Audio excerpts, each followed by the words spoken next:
Josephine. I'm very excited to meet you and learn more about you as a local author and artist and performer. Thank you. And I've seen that you've been involved in a lot of local theater all across Cincinnati.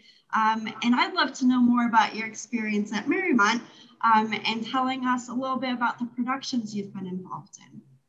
I played in 6 shows at Mariemont. Had a wonderful time, of course. Some of them were, let's see, Our Town, which I loved doing. I worried that I'd be able to do it without crying because whenever I read the play or see someone else do it, it's very emotional. But I love doing that. And then I did a show called All Over Town with Tom Story directing.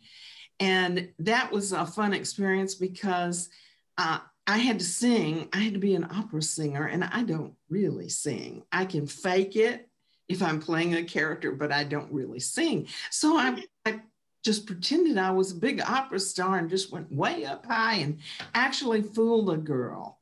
She came back afterwards, to congratulate the cast. And she said, "Oh, I didn't know you were an opera singer too."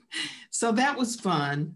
And I think I was able to do that because I wasn't myself. Mm-hmm. As a character, you can do a lot of things that, you don't really do in your own life.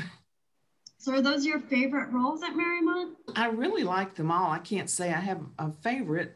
I love doing Stepping Out. In fact, my friend Deanne Brill was in that with me, and we just had a wonderful time. I got to play a comedian, and I love to do comic roles. I did a comic role out there in the House of Blue Leaves. I played Bunny Flingus. And let's see, and Lend Me a Tenor, another comic role. Which I love that show. Forrest Fairley directed that, and just had a grand time doing that one.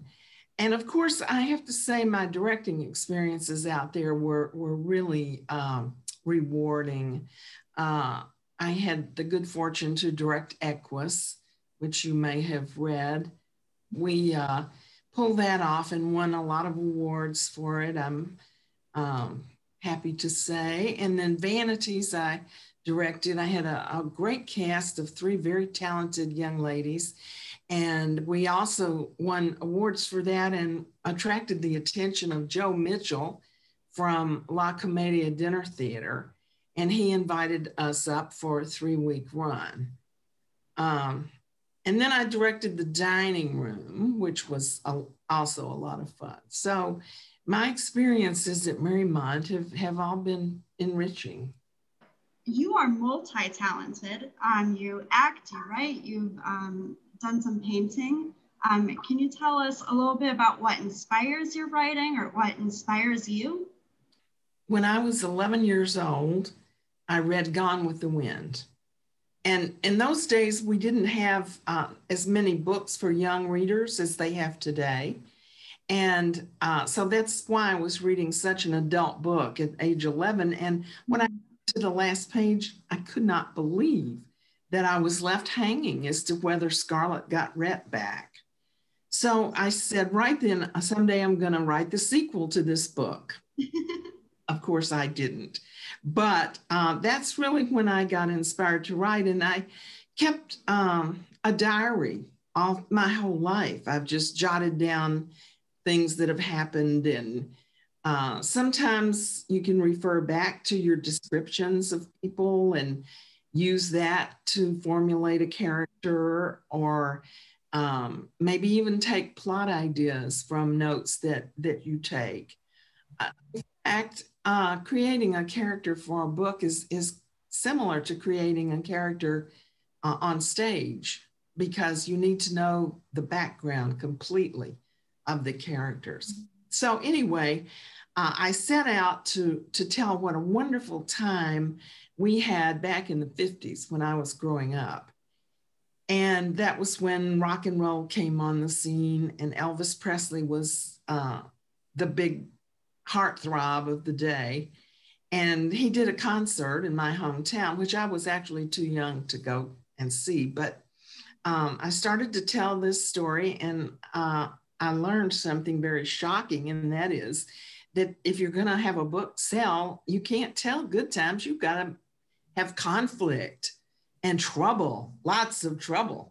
And the more I thought about it, the less I wanted to involve anything personal in my books. So I started all over, created characters and a plot, and I wrote one book, sent it to some publishers, and usually writers get a lot of rejection, and I have my share of rejection letters. But finally, I found someone who not only wanted to publish that book, but he wanted to have me write two more and make a series. So that's what we did. And that's where we are today with those books. So those are your Days of Elvis books. They're not about Elvis. He is a secondary character in them. He does appear, and I had to contact Graceland to get permission to use him as a character. And everything I say about him in the book is true, except the dialogue. Okay. I made that up. And the books are actually about a young girl in the 50s who makes a terrible mistake by breaking the strict social code of the day and gets into a lot of trouble. And in the mid-50s, not only did you have rock and roll, but in 1957, Central High School in Little Rock, Arkansas, was integrated. And you're probably way too young to know anything much about that, but there was very much of an upheaval and rioting and that kind of thing. So that is also included in the book, in the overall plot structure of the series. And the book, the main character has a broken home, and she is trying to heal herself from that. It sounds like it's still relatable today about a woman healing herself through her life and through her family circumstances, and trying to navigate the world she lives in. I wanted people who are young today. These books were written for young adults, but the primary audience is older people, actually, because it takes them back to their younger days. But I wanted the young people to see that the 50s weren't exactly the dark ages. You know, we were pretty hip and thought we were pretty cool. And I know it seems funny if you're young today, but if kids read my books, they'll see we had the same emotions and desires and feelings and problems that young people cope with today. Do you have any advice for young readers or writers? I'm working on a book now that I had been working on before these three books were published. And I've learned so much since I started that book that it's just amazing to me. You just constantly are learning. And I'd like to say this, that I think my work certainly, and I really believe this of any artistic endeavor, I feel that we channel these things, that they're gifts and that they come from a higher power. I think without that, I wouldn't have the inspiration or the drive to do it. I'm really excited about the reading you're about to do, and I'm really glad we got to spend a little bit of time getting to know each other a little bit better. It's been a pleasure talking with you. I hope you'll read the books, and you can get them at Amazon or the library or at your local bookstore. Well, thank you so much for sharing. My pleasure. Now I'm going to read two scenes for you. The first one is from book 1 of the Days of Elvis series, In Those First Bright Days of Elvis. The main character, Julie Morgan, has just come home from spending the day with her best friend, Maylene, and the love of her life, Farrell. Both girls wanted a date to the Christmas dance. And as Julie walks in the door, the telephone rings.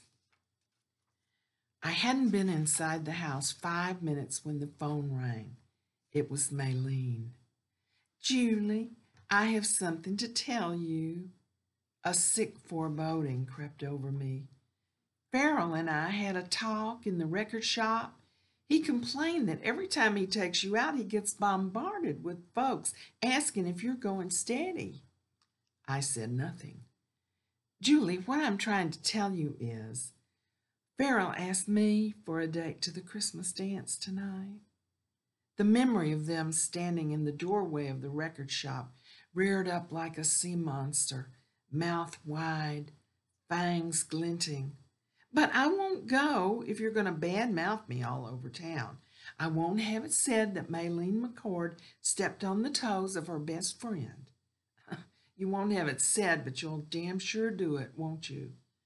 As I hung up the phone, all I could think of was, where did I get the guts to say that to Maylene? Stupid me for believing she was my friend. More stupid me for believing I could make Farrell love me. So that is from book 1, and I'll show you the cover just so you'll know what it looks like. You can get this at your local bookstore or on Amazon or at your library. The second scene comes from the second book in the series, In Those Dazzling Days of Elvis. And this scene takes place in Julie's living room. And she has invited Farrell to come over because she needs to tell him some pretty significant news. And they're sitting there talking, and she is just about ready to tell him what's on her mind when he tells her that he has been accepted at the university.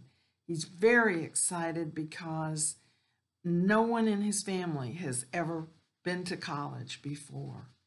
And he wants to pull himself up from the bootstraps by going. So that, of course, cuts Julie off right at the beginning. Instead of telling him, she says, "That's wonderful news, Farrell. I hope all your dreams come true. I'm glad you shared them with me." He narrowed his eyes. "You sure you're okay? You're not fibbing to me, are you? I want to do right by you." That sealed it. It left not a shred of doubt I was doing the right thing. No woman on earth would want a proposal like that. All I could manage was a nod. "You could make one of my dreams come true right now," he said. I couldn't even muster a smile. How? He patted the burgundy silk cushion beside him. "Come over here and I'll show you." "I can't," I said in a flat voice. He looked puzzled. "Why?" "You know why." It seemed a struggle for him to speak the words. "It's not like you think." "What do I think?" "That I've got a wooden heart. That what's between us don't mean nothing to me." "Well, you have a funny way of showing it, especially considering your theme song." "What theme song?" "Don't tell me, show me." "Oh, I didn't mean nothing by that." "I would tell you." But he didn't. He clapped his knees and with a big smile heaved up and went to the door. "I'll call you," he said. I followed him. Bending, he put his lips on mine in the old way, the way that said he loved me even if he didn't speak the words. The same familiar fire shot through my body as he crushed me close. We broke apart and he started out the door. Deep inside, the longing I always felt when I was with him reared up again, making me ache to pull him back and tell him the truth. To hell with his dreams. But I hesitated an instant too long, and he moved out of reach. Thank you. And I'll show you this last book, In Those Glory Days of Elvis. This is book 3. Thanks for listening.